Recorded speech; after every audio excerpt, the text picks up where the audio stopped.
Honors Econ. Last video. You guys take the test tomorrow, and then that's it. Class is over. So we left off with credit worthiness yesterday, 3C's of credit. Okay, so I'm going to go through the rest of this today. Annual percentage rate. This is just the rate you're going to pay on your credit card. Okay, so that's connecting to that whole credit card stuff you guys did. So the APR, that's your annual percentage rate. That's just the rate on your credit card. Okay, simple interest and compound interest. Simple interest means you're just earning interest on the original principal, or if it's a loan, you're paying that interest on the original principal.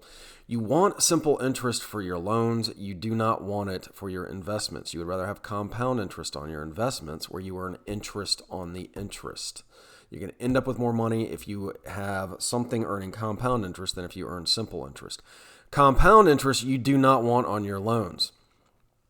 Credit cards are a compound interest. That's why credit cards are considered toxic debt. They compound. You end up paying more than what you borrowed. It takes forever if you just make that minimum payment to pay that credit card off. So compound interest you want on your investments, you do not want on your loans, okay?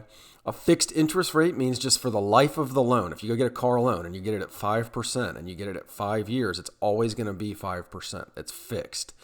A variable interest rate means that it can adjust over time. It could adjust up. That would be bad. Now you're paying more interest.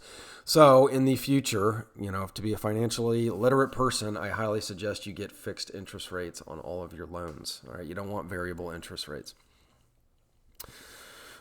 Types of insurance. Okay, property insurance protects your property. It would protect everything from your house, or it could be something inside your house. It could be very, very valuable jewelry, something like that.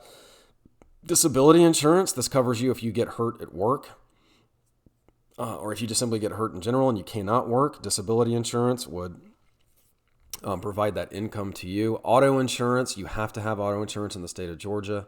You have to have auto insurance that covers the other person's car. That is called liability auto insurance. Collision auto insurance covers the other person and you, even if you're at fault. Health insurance, this is just, you go into the doctor, you're sick, something like that. Health insurance will cover you in those instances. And then life insurance, it provides beneficiaries. So people, usually family, that if something happens to you and now you're a loss of income for your family, it will provide your family with money, okay? The premium is your monthly payment for all of these types of insurance, okay? So I pay a premium for my property insurance, for my disability, my auto, my health, and my life, okay? So for you guys that have auto insurance and pay yourself, when you make that monthly payment, you're paying the premium.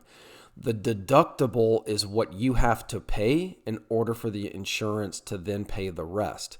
So for instance, I'm pretty sure on my auto insurance, my deductible is $300. So if I go and hit somebody and it's my fault, I've got to pay $300 and the insurance company has to pay the rest. If I want a lower deductible, I'm going to get a higher premium. If I'm willing to have a higher deductible because I consider myself a safe driver, then my premium then will go down. So there's this inverse relationship between premium and deductible. Okay, progressive tax. This is going to be a tax on your income that as your income goes up, you're going to pay a higher tax rate. So we have a progressive income tax in the United States at the federal level. So if your income goes up, you're going to pay up more of your money to the federal government. Whereas if your income goes down, you're going to pay less of that tax rate. Regressive tax, a good example would be progressive tax would be a disadvantage for those that are high income earners. Regressive tax, a good example would be like a state sales tax. We all pay the same amount. So it's considered to be more impactful on those on lower incomes because for the same basic necessities, you're paying more of your income to the government. A proportional tax, a good example would be Social Security. We all pay 6.2%. So if you're making $100,000 a year, you're going to pay $6,200 in Social Security versus if you make $10,000 a year, you're going to pay $620 in Social Security. Property tax, this is just simply if you own a house, you're going to pay a property tax, or if you own land or you own a commercial building, you're going to pay property tax. Okay, that's it. The test will be up tomorrow, so be on the lookout for that.